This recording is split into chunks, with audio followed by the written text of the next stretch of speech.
A Monster Calls is the latest film from J.A. Bayona, who previously did The Orphanage and The Impossible, two pretty decent films. I preferred The Orphanage of the two. This film is about a young boy who is slowly losing his mother to cancer, and he starts to see this creature, this monster that comes to him with three tails. It tells him that it's going to tell him three tales, and then after the third tale, it wants him to tell it a tale. That final tale that the monster wants from the boy is going to reveal some truth about what this boy is going through. Now, this film is incredible. It's really great film. I saw this at an Odeon screen unseen, so it's kind of an advanced kind of preview thing. And I was very impressed, in spite of the fact that I had some annoying people sat behind me who made a noise and did actually get kicked out of the cinema partway through.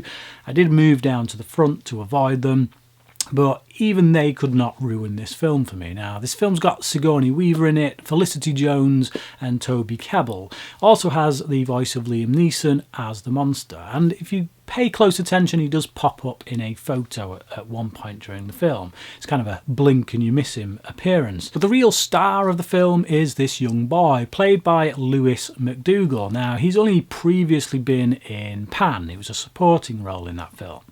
But the weight of all the emotional stuff, all the emotional baggage and everything that this character has to go through is on his shoulders.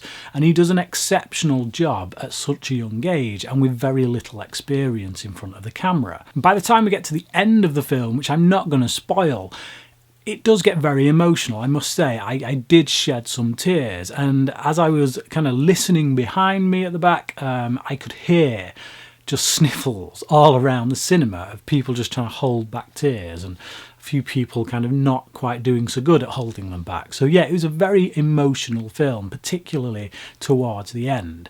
Now, you kind of see something coming, it's expected, it's not something that I don't think you're not going to see coming. Again, I won't explain what that is, but I think it's going to be pretty obvious from the moment the film kind of begins, really. But it's really a film about loss. It's a film about how do you deal with the loss of loved ones in your life?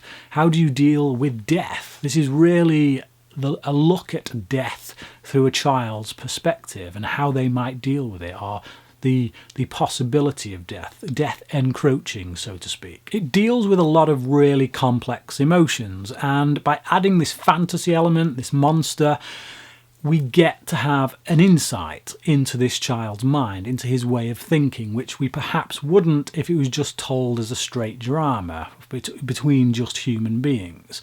Or it might come off as a little bit too soap opera, or just too, I don't know, TV movie of the week. But by having this fantasy element, it really allows them to explore these deep-seated feelings that this child has about the things he's going through. Not just his home life, not just dealing with his mother and her cancer, but stuff that's going on at school as well, these bullies that he's having to deal with. The film looks absolutely beautiful. It's got an incredible design with this monster that kind of looks a little bit like a cross between Treebeard, given his size, and Groot, really, from Guardians of the Galaxy. If you think of Groot and Treebeard put together, although they're kind of one and the same, really, aren't they? Just walking trees.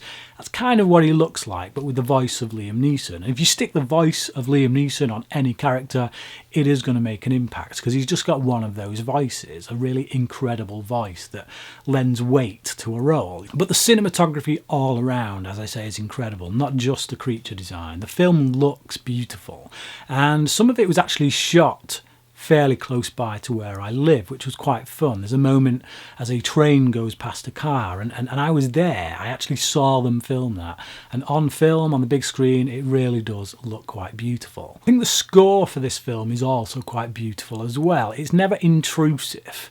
There were times when I just kind of became aware of it as I was tied up with the emotions of the characters, but it never kind of bashed me over the head with what was going on. It never told me how to feel, at least I didn't notice it doing that throughout the film, which is usually a good sign. A Monster Calls is a truly breathtaking film. It's very poignant, really stirs the heart, stirs my emotions anyway when I watched it. And like I say, it's got an incredible turn from this new young actor.